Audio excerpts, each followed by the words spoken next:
Just getting everything washed up here. Thought I'd take a chance to go through the full build. So this is a 24 Polaris Northstar Ultimate. We bought it new. Pretty much all the major mods they were put on right away with very low miles. So right now we've got probably 2,500 miles on, and everything's been holding up really well. So first, I guess I'll start on the outside. We've got our Method wheels and SuperATV 35 by 10 by 15 Warrior XT tires. We've had 3 sets of Warrior tires on, 2 sets of XTs, and one, I believe it was an RT that they no longer offer, but I've loved all of them. We build these for the deep snow. We try to avoid mud, but they work really well in the mud as well, but they are great snow tires. I don't notice road noise with them on the 1000, but we did try them on our 1500 before we put the 37s on there, and they were louder than the stock tires on the 1500. I did notice it then, but so they probably do have some road noise that I just don't notice on this. And then to clear those tires, we use 4-inch portals, 30% reduction. These are dual idler portals. I went with a 30% reduction on these with the 35-inch tires, and the gear ratio is perfect for me. My top speed's still 53 miles an hour. When we're showing 60 miles an hour on the speedometer, we're going 50 miles an hour, just to give you an idea of the gear reduction, the overall gear reduction combined with the large tires.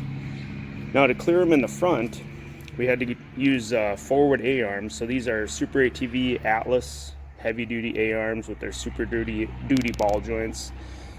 When I've upgraded and done these builds, I always go with a heavier ball joint than stock. I've never ran stock ball joints with portals and bigger tires. I've never had an issue with heavy-duty ball joints, so I'm going to stick with that. These 2-inch forward A-arms clear the tires really well, and just to put heavier duty A-arms on the back, I went with the Atlas from SuperATV as well, but these do move the rear 2-inch offset to the rear, but that was not needed for clearance, but I just wanted the matching high clearance A-arms, and I really like that. It brings the tires to the rear. No downside to it for us. We'll go back up front here. So we've got the Ridgid combo light bar, and you know, it's a pretty expensive light bar. I don't know that I'd spend the money on the Ridgid. Maybe I would, but you know, I don't need it to project extremely far with the Ranger. You're not doing 80 miles an hour at night, you know, and stuff. So I'm not anyway, and so I just need the widespread light pattern is what I like about that. But this one does have a really nice light pattern. It's held up really well.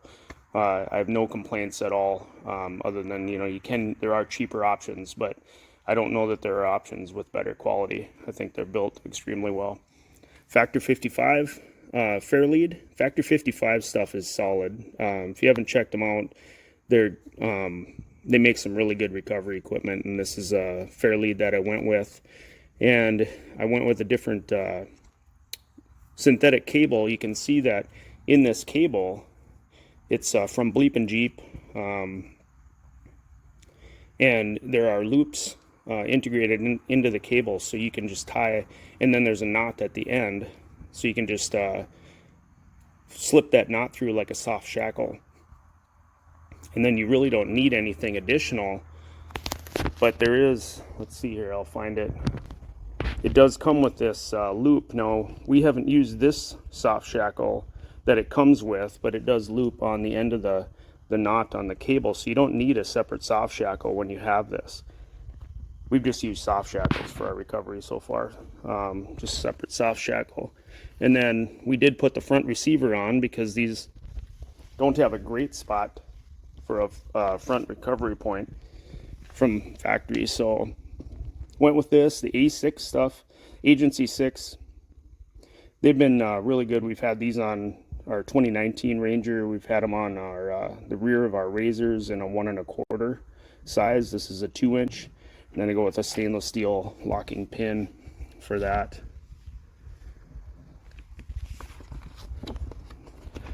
See what else we got on the outside. Did the Polaris rear light.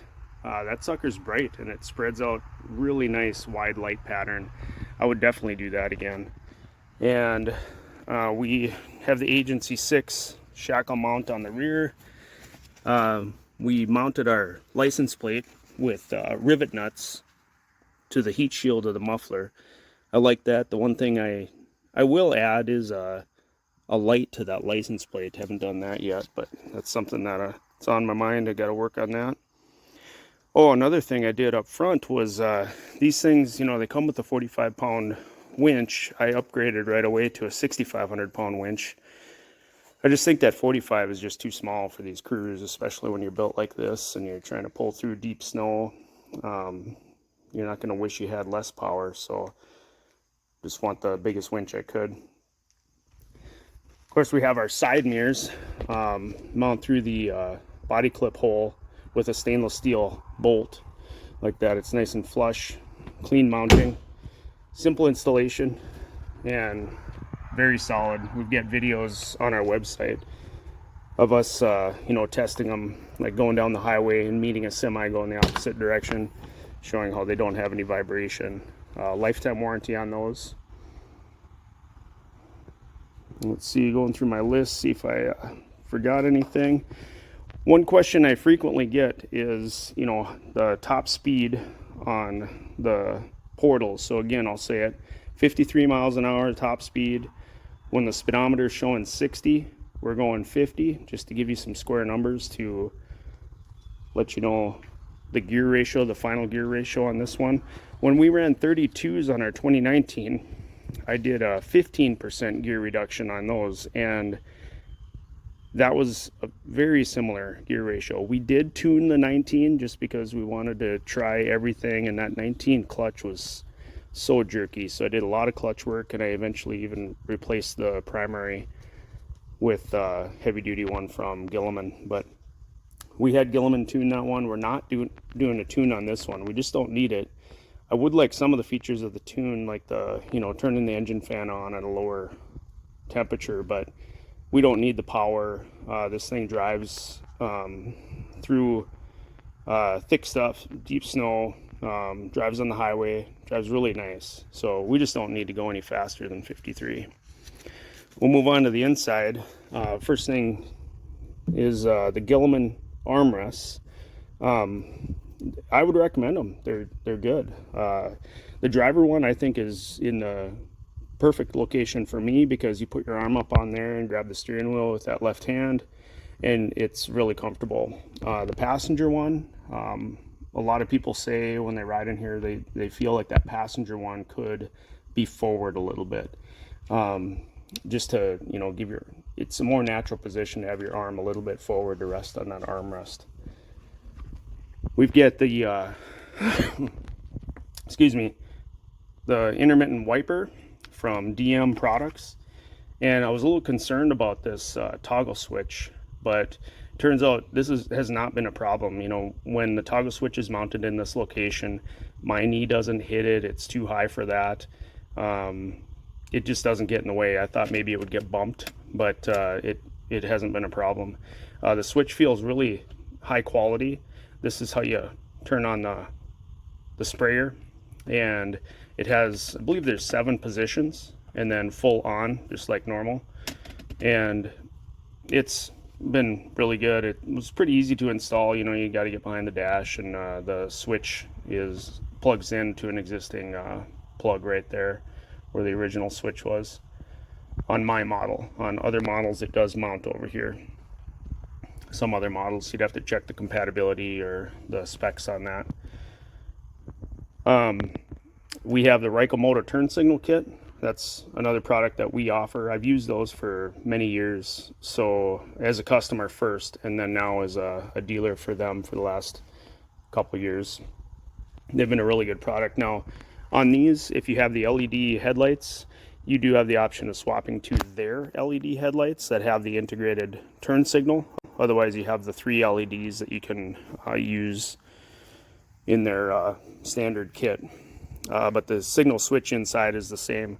Now in our 2019, we put the 3 LED lights in one of these gaps in the grill, and that just placed them tight together so it looked like a little light bar, and I really liked the clean look. I didn't want to drill holes in the fender, so I liked that, and I felt like it was very visible to other drivers. I swapped out the rear view mirror.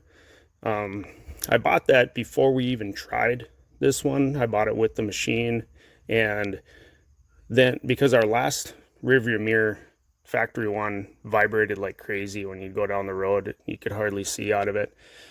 So I expected that to happen again, and actually that one did not vibrate like on our 2019. It was actually usable, but I still swapped this out. I really like this mirror. It still gives you a wide field of view, and it's really solid mount. I put the switch box in up here, and I do have that rear light switch up here. It's just on and off. I don't have it wired to go on and reverse, but have the light switch up there, and then I've got 3 more blanks that I can use for later. So we have all 4 doors open here with our door strut kit. So that just gives the door a soft opening and catches the door in the wind or on slopes, helps you open it when you're pointing downhill, gives you something to hang on to when you're getting in and out of the machine instead of you having to hang on to the door and keep it from whipping open in the wind. Keeps your hinges from getting bent. Lifetime warranty on that as well. Let's see, Terick bed or floor mats.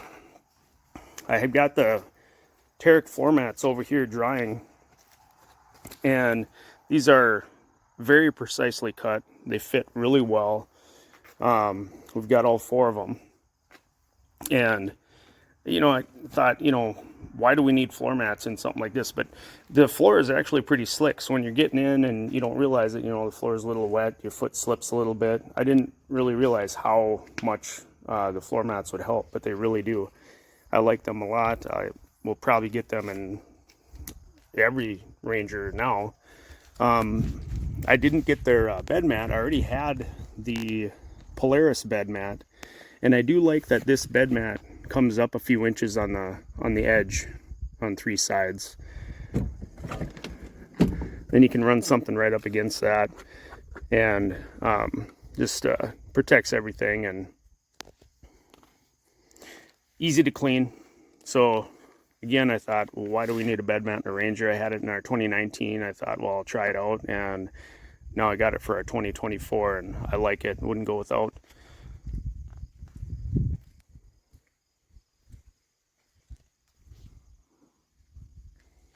We have a phone mount. Can't show you how it works here because I'm holding my phone, but I'm going to lower the steering wheel.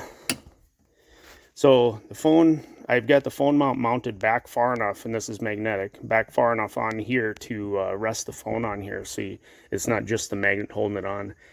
And as rough as we've gotten on the trails or whatever, it's never come loose. It's never dislodged or even gotten misaligned on there. It holds it really well. And I used one of the steel plates that you put on the back of your phone to go with that phone mount. I put one of those steel plates right here on the dash, and then I have this garage door opener that I got off Amazon with 4 buttons on it, and just clip that right on there. So that's nice and clean, blends in, kind of forget it's there until you need it. Let's see, go through my list, make sure I'm not forgetting anything.